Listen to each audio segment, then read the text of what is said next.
What's up, nerds? It's me again, International Gooner Zach the Goblin. It is time again for some more sweet Primarch slop content. This one was voted on by y'all. Today we are going to answer one of the most important questions in Warhammer 40k, something that has kept lore scholars up at night throughout the ages. Which Primarch is the most hung? Well, I, in my infinite wisdom and goonery, have the definitive answer for you. First though, some housekeeping. I wanted to give y'all a quick update on the oiled up Primarch tier list. It is still in the works. I am slowly commissioning the artwork, gathering them like the Infinity Stones. If you or anyone you know is interested in making some art for the video, please reach out to me via email. And as always, let me know what kind of slop content you would like to see when feeding time comes around again, and I will do another community vote. If you enjoy this video, please, for me, don't forget to like and subscribe, as it really does help the channel out. With that out of the way, it's Goblin time. Okay, so here's a visual for us to work with.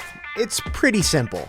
The higher up, the bigger. Now, we don't have any official measurements from Games Workshop, so I'm going off a combination of lore, vibes, and my world-famous Cockdar. Also, I'd like to note that I'm just ranking them relative to each other. They are all peak physical beings. I am in no way saying that your favorite Primarch is lacking when compared to humans, but somebody has to be the smallest, and somebody has to be the biggest. Don't shoot the messenger. I am but the harbinger of truth. Okay, so starting off, we have the Primarch of the Dark Angels, Leman Jonson.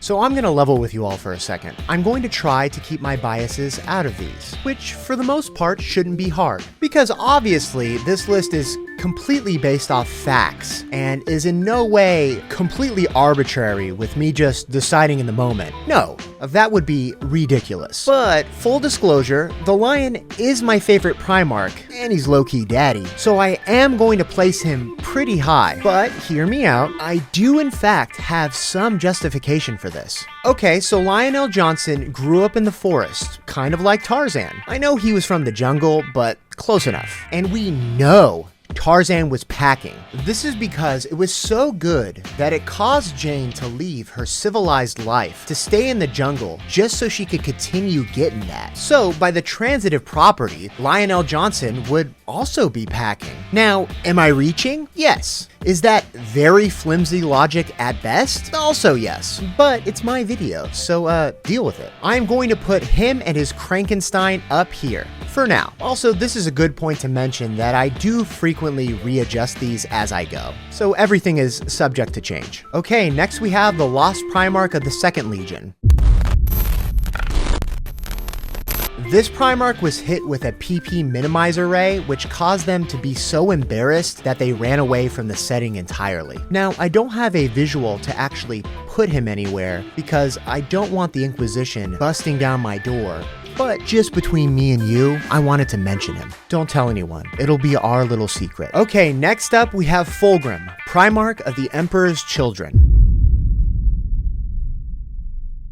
So, Fulgrim definitely acts like he's packing. Like, he has so much confidence that it makes me want to think he's high up there. But I also feel like he is trying too hard to come off that way. Like, it feels fake. Like he is overcompensating for something. He obviously wants you to think he has a meat monster, but I don't think he's working with all that. So it's kind of hard to tell. But with how easily he is manipulated and how often he overcompensates, the evidence points to him being somewhere down here. Okay, so now I am going to mention Demon Fulgrim, and I'm not going to do this for any of the other Demon Primarchs because I kind of just assume that they lose their jackhammers when they ascend. But I think Fulgrim would be the exception, as he falls specifically to Slaanesh, the horny god, and he gets massive gains to both length and girth upon his ascension. Also, he gains a Snake Ussi.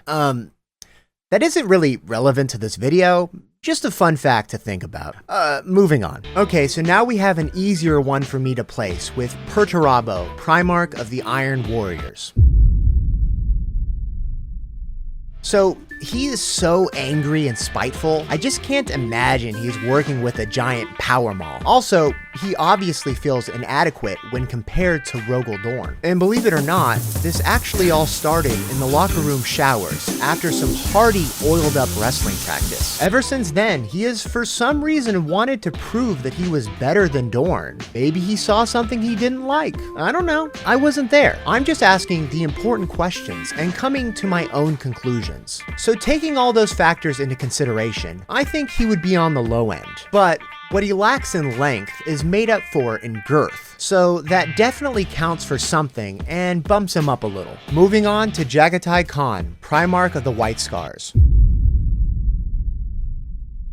So I think the Khan really does have big dick energy. He's level-headed and free-spirited, something that is actually really rare when it comes to Primarchs. Basically, he is one of, if not the most, well-adjusted Primarchs. And I feel like to accomplish that, he probably doesn't have any insecurities when it comes to what is dangling between his legs. Now, I'm not saying it isn't possible, just big picture, that combined with everything else just makes me believe it. But I can't put him up here with the heavy hitters since his whole thing is moving fast, and if his third leg was overly large, it would be unwieldy and would slow him down. So factoring everything in, I would put him right here. Now we have Leman Russ, Primarch of the Space Wolves. Okay, for him, I used some associations to come to my decision. So when I think of Leman Russ, I obviously think about barbarians. And when I think barbarian, I think specifically about Wulfgar from R.A. Salvatore's Legend of Drizzt series set in the Forgotten Realms. And my apologies, I'm really bad at pronouncing that name. And in those books, Wulfgar is canonically hung, so I think his serpent is probably pretty decent. Also, he had the respect of all the other Fenrisian tribesmen, becoming the Wolf King. And yeah, that doesn't happen if you ain't swangin'. Next up is the Primarch of the Imperial Fists, Rogal Dorn. As alluded to in Perturabo's section, I think he probably has a cervix destroyer. And as I mentioned, the totally, completely canon reason Perturabo hated Dorn so much all stems from him not being able to get their, differences out of his mind. And beyond that, he was the Praetorian of Terra, and that's not a job the Emperor would give to just anyone. And the Emperor would notoriously line them all up for inspections as he really cared about the size of his sons, and that would be one of his factors when deciding on who to show favoritism to. Not the only factor, but it was definitely a consideration. So I'm going to put him up here. That leads us to Konrad Curze, Primarch of the Night Lords. Okay, so Konrad Curze is batshit insane, schizo even, and there are two camps of thought when it comes to this. Either he is driven crazy because of all of the insecurities regarding his endowment, or because he is crazy, that means he must have that good pipe. Now, I fall more in line with the former camp. I believe the thought of not stacking up to his grandest brothers made him so upset that it broke his mind. Also, the visions of the future and his own death and shit played a part, but it is mostly about his banana. So as much as this is going to upset my editor, I think he is here-ish. Now we move on to the Primarch of the Blood Angels, Sanguinius. Where, oh where to put the angel? I mean, he's so handsome that, frankly, it doesn't even matter how big he is. Okay, I'm kind of stalling. The thought of answering this question is filling me with dread. This is because I know it's going to upset people, and I am nothing if not a people pleaser. But alas, I swore an oath on the Book of Wang to always tell the truth, even at my own peril. Are you sure? Okay, so Sanguinius is an angel. Now honestly, when you think of an angel, do you think of big ol' hog? No, you don't, and there's a reason for that. Also, he needs to be able to fly, so he can't just have something weighing him down. So with a heavy heart, I have to place him here. As a consolation, while he isn't super impressively big, he is the most skilled and the best in bed. So ultimately, it doesn't really matter. Okay, moving on. We have Ferrus Manus, Primarch of the Iron Hands. Now, if you've watched any of my videos, you know what joke I'm about to make. You know what has to happen. He did have decent size, but then he lost his head. So no head? I am neither clever nor funny, so when I find a joke I like, I will run it into the ground. Okay, but seriously, I would say before his forced circumcision, his go-go gadget extender was probably around the average, maybe slightly above. That is what the energies are telling me. Okay, so he actually had the opposite problem as the other Lost Primarch. He watched so many Gunnar Goblin videos on YouTube that it grew so large and girthy that even the Emperor started to feel self-conscious. So he erased the Primarch from existence to remove the competition. Now we have the Primarch of the World Eaters, Angron. I'm just going to come out and say it. Angron has a sledgehammer. You're going to need to disregard what I said about Perturabo in this case. Angron's anger and rage have nothing to do with his size. It is purely the butcher's nails. And when he was in the gladiator pits of New Syria, he was actually famed for killing people by hitting them over the head with his beaver cleaver. And because he is the only one on here whose meat bat has an actual kill count, I have to put him up here. Next up is Roboute Guilliman, Primarch of the Ultramarines. Now, I could go with the meme of, oh, Roboute Guilliman, he is a girly man, so he has a small wiener. I am not going to do that. I'm still gonna say it's on the small side, but it's for an entirely different reason. So, Ultramar is really Rome and Greek coded, yeah? And statues around that time always had men with tiny willies because it was more aesthetically pleasing for them. So, I would think that Roboute would exemplify the peak of aesthetics and would have a aesthetically small Jonson. Again, relatively small. Now, I still don't think he is one of the smallest on this list, but still on the lower end. Now we have the Primarch of the Death Guard, Mortarion. So it is hard to say what could have been when it comes to him. See, all the poisons that he would expose himself to actually, tragically, caused minimization of the junk region, which was actually already made smaller by the warp sorceries of the barbarous overlords as a pacifying tactic, which also explains why he hates warp shenanigans and psychers so much. So he was definitely dealt a bad hand, but the facts are the facts, and I have to put him and his rotting organ down here. Now we have Magnus the Red, Primarch of the Thousand Suns. So Magnus is a tricky one because I could see the argument going either way if I'm being honest. So I did a deep, and I mean deep, dive into the lore and found out that the reason Magnus really loved delving into the warp and forbidden knowledge was that he was hoping that he could find a way to enhance his Cyclops. He still had confidence because it was by no means small. It just wasn't as big as some of his heavy hitter brothers. So he wanted to find a way to bridge the gap. Using this, as well as some visual calculus, I was able to triangulate his relative size and am able to accurately place him here. Next up is the War Master, Horus Lupercal. So, remember what I said back in Rogal Dorn's section? And the Emperor would notoriously line them all up for inspections as he really cared about the size of his sons, and that would be one of his factors when deciding on who to show favoritism to.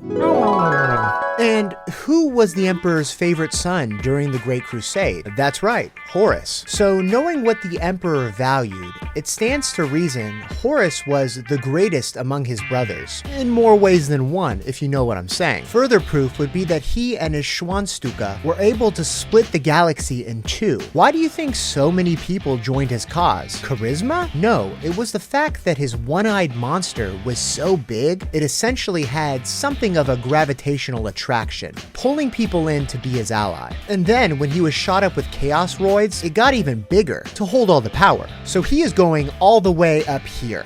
Bigger isn't always better. Okay, now it's Lorgar, Primarch of the Wordbearers. So Lorgar has sub-vibes for sure, which doesn't necessarily mean it's small, but yeah, I don't think he's packing. My theory is that the reason he was so driven for a god to believe in is the fact that he just needed it and wasn't complete without some sort of faith. Because he really needed to believe that there was more out there. He needed to throw himself into something greater than himself so he could be distracted from his little choir member. The sad part is, he wasn't even that small, all things considered, and he was actually identical to Guilliman, whom he would frequently mentally compare himself to. But his insecurities just wouldn't let him see that. Now we have the Primarch of the Salamanders, Vulkan. So, I think we all know what end of the spectrum he's going to end up on. But here's the problem. I'm frequently online. I know the meme that it has to be big because of certain physical attributes. But I think that's lowbrow reasoning, and I can go deeper than that. And as a Pinar scholar, I need to do better than that. Now, don't get me wrong, it is huge, but the reasoning comes down to his hulking size and presence. And the smoking gun is really the famous scene between him and Konrad Curze. We all know the one, it's also a hammer. But the thing that many people get wrong about that scene is that he was actually referring to his love muscle. And the truth is, he actually clobbered Konrad Curze with his thang. And also, just look at him. Cheap little preview for the future oiled up Primarch tier list. So it belongs up at the top, but I would say just below Horus, only because he didn't literally split the galaxy in half with his jumbo drill. Okay, towards the end here, we have Corvus Corax, Primarch of the Raven Guard. Okay, so this is another one of my favorite Primarchs, but I already showed favoritism once, so I don't think I'm allowed to get away with it again. We kind of see the same issue as with Sanguinius in that one of his things is that he flies around the battlefield, so that limits the weight and size a little bit. But he uses a jetpack, so it doesn't limit him as much, but also he's really stealthy, which is hard to do if he has to lug around a massive schlong. So the evidence puts him towards the lower end, but he does have that dog in him, bird in him, I guess, which makes me believe it is bigger than I think. Okay, finally we have the twin Primarchs of the Alpha Legion, Alpharius and Omegon. As you know, they were split in two when they were sucked up into the warp portal that scattered all the Primarchs. So their souls were also split in two when that happened, which explains why their Primarch auras were lacking, and also why they were shorter than all of their brothers. Well, little known fact, the soul is stored in the balls, and well, also the dong. So that was also split in two. They each only, unfortunately, have a fraction of the size they were meant to have if they were one entity. So they actually end up down here. Also, side note, that is why they are obsessed with pretending that they are other people and having other people pretend to be them. It's a coping mechanism. Okay, that'll do it. And after doing some adjustments, here is the final chart. Also, because people get upset when I don't mention the Emperor on a Primarch video, even though he's not a Primarch, so why would he be in the video? I will mention that he's probably bigger than all of the Primarchs, because as previously shown with one of the Lost Primarchs, he definitely won't allow any of his sons to surpass him in length nor girth. So just assume that he's higher up than all the Primarchs. Okay, that'll do it. Thank you so much for staying till the end of the video. It really means a lot. Let me know what you think about this and what else you'd like to see me cover in the comments below. And I went the whole video without saying it, so I'm gonna reward myself a little bit now. Penis. Okay, Goblin out.